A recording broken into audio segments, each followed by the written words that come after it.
नमस्कार, मी अमित मुंडे, पुणे प्राईम न्यूजमध्ये आपलं मनपूर्वक स्वागत आहे. आज माझ्यासोबत आहेत संदीप चौधरी, ज्यांनी प्रधानमंत्र्यापर्यंत राष्ट्रपती यांनाही निवेदन दिले. एकंदरीत हे निवेदन कशासाठी दिले जाणून घेऊयात. दादा, नेमकं तुम्ही हे जे निवेदन दिले राष्ट्रपतीपर्यंत, प्रधानमंत्र्याला निवेदन दिले म्हणताय, नेमकं अशी काय तुमच्यासोबत घटना घडली जेणेकरून तुम्हाला एवढ्या मोठं पाऊल उचलावं लागलं?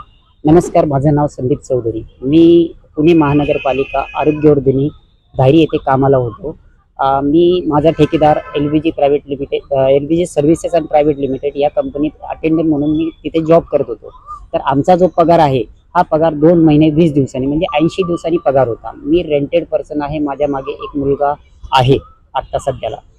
तर आम्हाला कसं होतं, माझं म्हणजे मी भाडे करू किंवा मेसचे पैसे, या गरजा माझ्या बेसिक गरजा म्हणजे जे सर्वाइव्ह करायला माझ्या बेसिक गरजा त्या कंप्लीट होत नव्हत्या. त्यामुळे मला त्या परिस्थितीला तोंड देता येतं खूप मेहनत करावी लागायची, म्हणून मला ते जमत नव्हतं. म्हणून मी माननीय आयुक्त यांच्याकडे तक्रार दिली, लेखी स्वरूपात तक्रार दिली 2024 7व्या महिन्यात. त्याच्यानंतर त्यावेळेस पण काही ऍक्शन झाली नाही, म्हणून मी जून महिन्यात 2025 यावेळेस परत कंप्लेंट दिली. स्वतः वैयक्तिक आयुक्तांना भेटून कंप्लेंट दिली. त्यांनी आरोग्य अधिकाऱ्यांबरोबर मला पाठवलं, बोरगाडे मॅडम यांच्याबरोबर पाठवलं. त्यांनी मला ह्या गोष्टी सांगितल्या की थर्ड पार्टी आहे. आता मी पुणेकर आहे, माझं वोटिंग पुण्याचं आहे, मी कसबा पेठमध्ये राहतो. तर ह्या गोष्टीमुळे मला एवढा मानसिक त्रास, त्यामुळे माझं मानसिक, आर्थिक आणि सामाजिक हे तिन्ही गोष्टी ढासळलेल्या आहेत. आर्थिक, मानसिक आणि सामाजिक. आणि माझ्याकडे मी ॲज अ एंटरप्रेन्युअर म्हणून पण आहे. माझ्याकडे एंटरप्रेन्युअर, उद्योग आधार या सगळे डॉक्युमेंट्स आहेत. आता पण माझी फायनान्शियल कंडिशन खूप वीक झालेली आहे.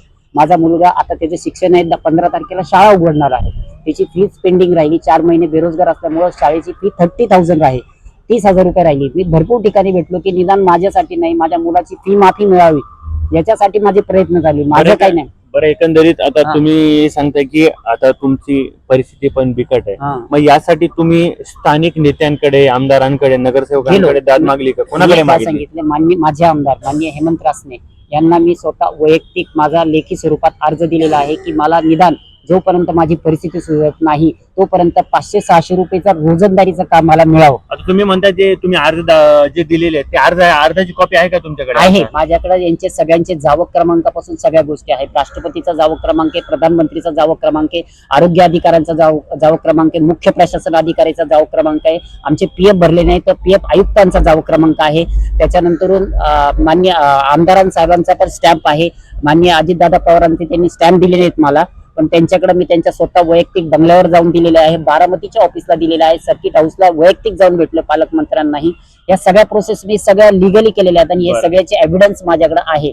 जर तुम्ही म्हणशाल तर मी तुम्हाला आता राईट नाव दाखवू शकतो. अच्छा, बरं, एकंदरीत आता तुमची मागणी काय की तुम्हाला न्याय पाहिजे का? मला कसं आहे, आता मला तर जॉब, कारण की मी ठेकेदार पद्धतीनेच होतो. मी ऍज अ एंटरप्रेन्युअर म्हणून मला जे पण फायनान्शियल डॉक्युमेंट, फायनान्शियल परिस्थिती वीक आहे, मला जे पण लागणार आहे मी राजेंद्र तुडीने म्हणजे जिल्हाधिकाऱ्यांना पण हे निवेदन दिलेले आहे की बाबा की मला जी पण फायनान्शियल माझे डॉक्युमेंट्स तुम्ही कंप्लीट करून द्या. मला एक प्लॅटफॉर्म द्या. मला काय सांगितलं, मला पैशाची मदत नको, मला एक प्लॅटफॉर्म द्या. मला एक प्लॅटफॉर्म द्या. मला पैशाची मदत नको, आर्थिक मदत नाही, मला एक प्लॅटफॉर्म द्या. किंवा ज्या माझं जे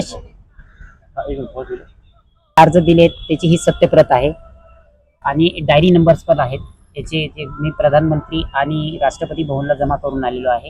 याच्यावरचा जो सब्जेक्ट आहे मेन अर्जावरचा बघा, मी माझ्या आर्थिक, सामाजिक, मानसिक धैर्य हरवून बसल्या कारणास्तव मला पुनर्वसन व संवर्धन आणि रोजगार प्रदान करून योग्य काउन्सिलिंग आणि सहकार्य मिळण्याबाबत राष्ट्रपती भवन आणि PMO ऑफिस. अच्छा, बरं मला सांगा एकंदरीत आता की आता तुमची पुढची मागणी काय आहे?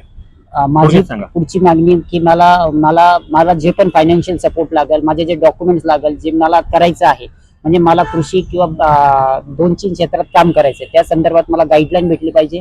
गाईडलाईन आणि मला मार्ग भेटला पाहिजे, समाधान आणि मार्ग भेटला पाहिजे. ठीक.